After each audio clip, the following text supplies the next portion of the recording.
Bonjour, Karine Boutelli. Aujourd'hui, je vais continuer donc la partie 2 de l'incarnation. Comme nous l'avons vu dans la partie 1, l'incarnation est une âme qui s'incarne dans un corps physique avec l'esprit. D'où le trio corps, esprit, âme. Et tout cela pour faire des expériences terrestres. Mais en réalité, ça va beaucoup plus loin. Selon Louise Bourbeau, Luc Baudin et plein d'autres, voire les livres que je vous ai notés en description, l'âme choisit plein de choses pour traverser des expériences et réaliser son contrat d'âme ou mission. Ces choix sont déterminés par un karma positif et négatif personnel, c'est-à-dire par des expériences de vie positives et négatives de ses vies antérieures, terrestres ou extraterrestres. Elle va donc devoir faire les choix les meilleurs qui vont lui permettre de réaliser sa mission. Sa mission est souvent juste de dépasser, accepter une expérience déjà vécue ultérieurement dans une vie précédente. Exemple, l'abandon. Ou alors, un projet humanitaire pour compenser un karma plutôt négatif. Si vous avez par exemple été, je ne sais pas, bourreau, ou que vous avez tué d'une manière ou d'une autre du monde dans une vie antérieure. Alors vous allez vous retrouver plutôt docteur ou thérapeute ou sauver des vies. Et vous avez donc décidé, par exemple, d'expérimenter aussi, l'amour, sous toutes ses formes, ou le non-amour, ou expérimenter le pardon, ou dépasser un divorce, un deuil, la perte de l'autre, avec le sentiment d'abandon, de trahison. Enfin, vous commencez à comprendre. Donc en fait, les missions ne sont pas forcément de grands projets, comme souvent j'entends. Ça peut être juste traverser certaines choses, car l'âme peut rester bloquée. Je vais vous expliquer. Donc l'âme va devoir choisir. Elle va d'abord choisir une famille, des parents, des frères, des sœurs, qui vont la pousser à travailler et à traverser certaines expériences. Alors là, j'entends déjà que ça hurle. Mais elle va choisir aussi une lignée qui va lui demander de régler des problèmes transgénérationnels. Et en même temps, cela va la faire travailler sur des problématiques personnelles, où elle aura des choix à faire. Elle va choisir aussi un pays, qui selon l'héritage et la mentalité de ce pays, lui feront vivre des expériences à dépasser. D'ailleurs, on le voit aujourd'hui, dans les conflits de territoire qui durent depuis des années, voire des générations. On peut se poser d'ailleurs la question de savoir, mais qu'est-ce que ces peuples qui se font la guerre encore aujourd'hui, alors qu'ils ont tantôt été victimes et maintenant sont bourreaux, ont-ils appris? Le pardon? L'amour? Bien, on est malheureusement encore loin de tout cela. Ces peuples sont manipulés et c'est comme s'il n'y avait aucune prise de conscience. Mais nous aussi, en tant qu'individus, nous sommes manipulés. Et c'est là la prise de conscience. L'âme va aussi devoir choisir un corps physique, afin d'expérimenter la polarité, féminine ou masculine. Alors on peut se poser aussi la question, qu'est-ce que l'âme est venue expérimenter quand elle refuse son genre de naissance? Je laisse en suspens. Enfin, pour mener à bien cette mission, elle va prendre des contrats d'âme, avec d'autres âmes, qui seront des messagers tout au long de son incarnation, de sa vie. Par conséquent, nous avons tous des contrats d'âme et essentiellement, c'est la liste des leçons qui sont assignées dans notre vie. Je tiens à préciser que c'est l'âme qui choisit les expériences à dépasser avant de venir. Rien n'est vraiment obligatoire. Et lors de son incarnation et du passage du voile de l'oubli, je reviendrai dessus plus tard, elle peut modifier sa mission et faire des expériences qui n'étaient pas inscrites à sa liste et laisser de côté celles qu'elle avait prévues. Elle dispose du libre arbitre. C'est ainsi que votre heure, votre date, votre lieu de naissance ne sont pas aléatoires. Vous avez été envoyé dans cette dimension de la Terre à un moment précis, à un endroit précis et dans un but précis. La famille dans laquelle vous êtes né a été choisie pour contribuer aux leçons. Certaines personnes sont destinées à entrer dans votre vie pour vous aider à guérir quelque chose pour un événement dans une vie antérieure ou celle-ci. Les événements de votre vie surgissent pour vous aider à évoluer. vers un état de conscience supérieur. La mort, elle aussi, est incluse dans vos contrats d'âme, mais pas comme une date, mais comme un moment où vous réalisez que vous avez accompli tout ce dont vous avez besoin pour revenir à la forme d'esprit, à la source. La vie est pleine de choix et nous avons le libre arbitre. Ces choix sont perçus comme notre chance, notre destin. Toutes les âmes sur Terre sont ici à différents stades de leur évolution. Finalement, essentiellement, votre contrat d'âme est l'accord que vous avez conclu avec vous-même. Mais pour remplir votre contrat d'âme, vous êtes également soutenu par des guides spirituels, des anges, des personnes pour vous aider.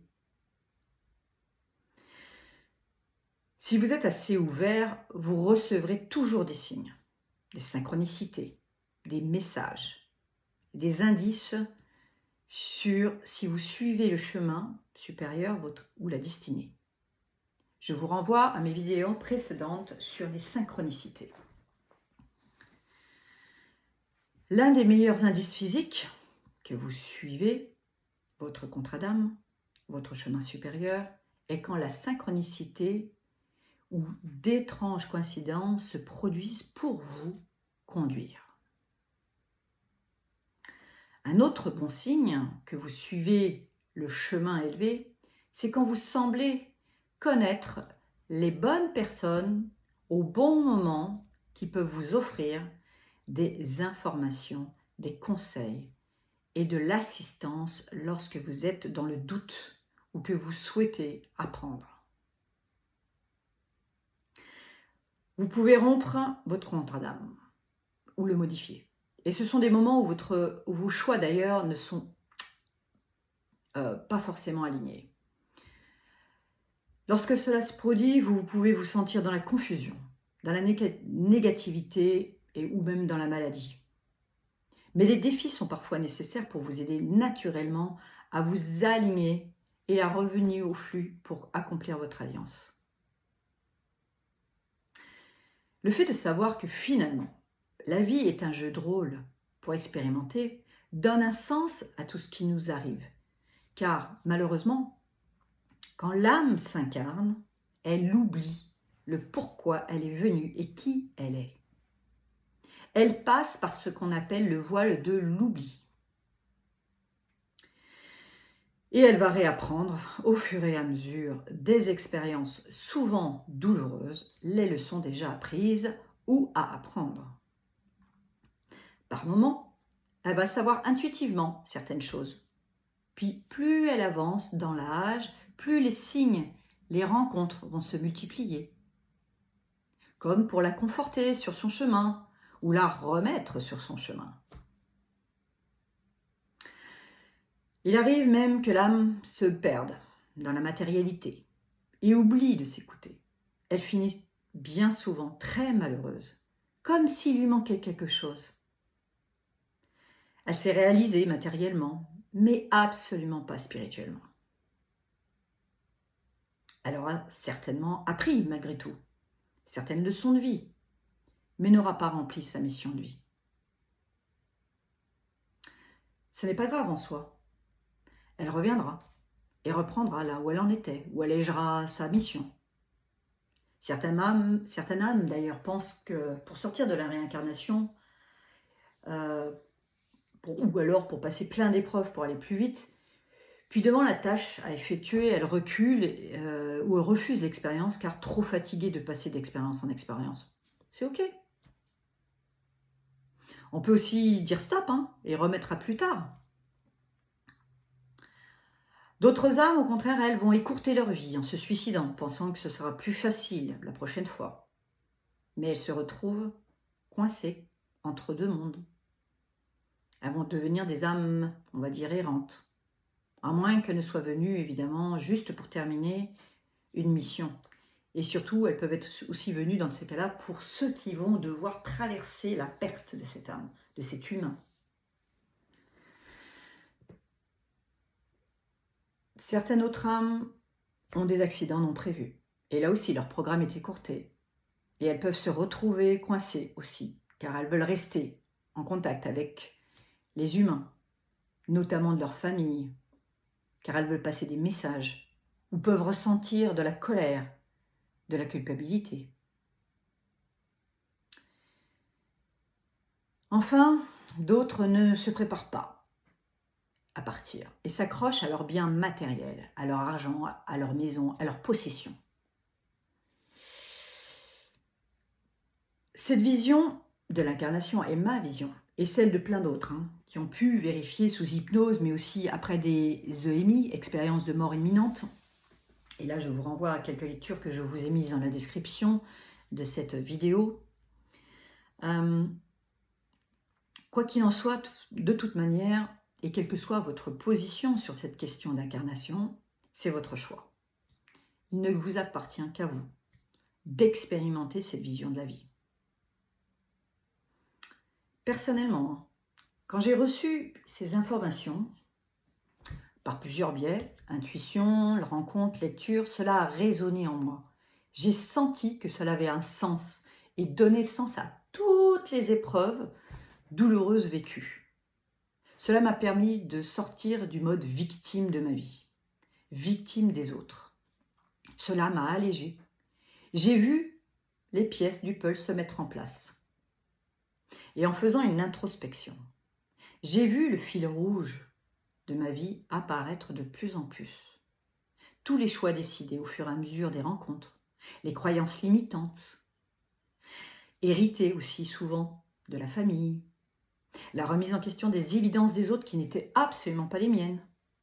Tout a pris sens et c'est devenu OK pour moi. La vie n'était plus un combat. La vie est devenue un jeu avec des règles à découvrir et à suivre pour traverser les expériences, quelles qu'elles soient. Aujourd'hui, j'ai compris les expériences que j'avais décidées car elles se sont présentées à moi plusieurs fois. On appelle ça les schémas répétitifs. Ces schémas se présentent dans la vie professionnellement, sentimentalement, amicalement. Alors déjà, prendre conscience de ces schémas, c'est le début d'une guérison. Se poser la question de notre comportement face à cette situation en est une autre. Voir qu'à chaque même réponse, toujours le même résultat, c'est une avancée. Et enfin, décider de faire différemment pour expérimenter autre chose qui nous conviendra certainement mieux. Et là, c'est la voie totale de la compréhension et de la réussite. L'acceptation que cela peut être différent. Alors, je m'arrête là sur ce sujet, car au vu de mon parcours, j'aurais de quoi vous conter, mais ce n'est pas le sujet. Tout ce que j'ai envie de vous dire, c'est expérimenter vous-même cette vie en partant d'un nouveau postulat. Et si la vie était finalement un grand jeu de rôle, avec une mission, un personnage principal, vous, avec des qualités et des défauts, des quêtes à réaliser, ce sont les expériences à traverser et à dépasser et à accepter, des messagers qui sont là pour vous guider sur le chemin, avec tous les autres personnages de votre vie, la famille, les amis, les employeurs, les guides spirituels, les rencontres, et un but, la paix intérieure, l'amour inconditionnel, être heureux, bref, tout ça à la fois. Alors, je vous remercie pour votre écoute. C'était un sujet qui me tenait à cœur depuis très longtemps, et qui est très personnel, évidemment. Et je vous souhaite d'ailleurs une magnifique semaine et de merveilleuses prises de conscience à tous. Et surtout, je souhaite aujourd'hui, par les temps qui courent, que la paix soit sur Terre et dans vos cœurs. Merci.